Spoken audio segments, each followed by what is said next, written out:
Hey everyone! Tracking project profitability is one of the best ways to see which jobs are actually making you money.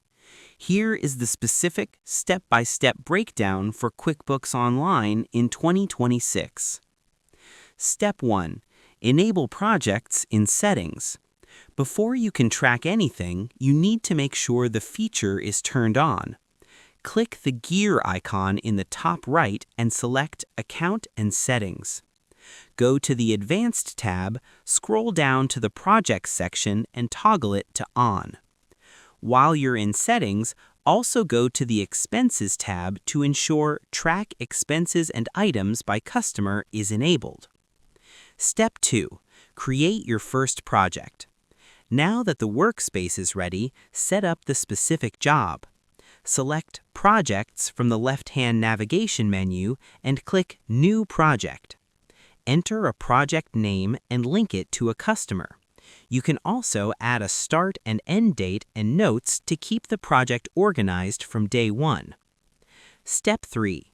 Assign income and expenses.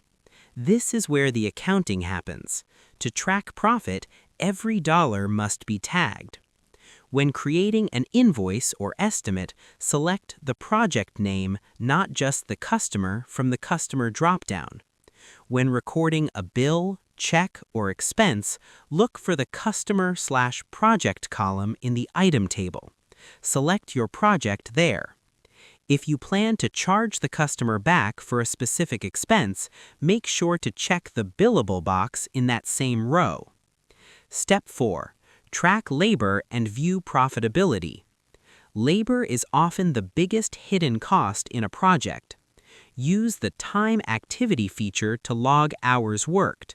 In the Customer/Project field, select the project. Go back to the Projects tab and click on your specific project. You'll see a real-time profitability overview that subtracts your expenses and labor from your total income. I hope this helped you out, and I see you in the next one.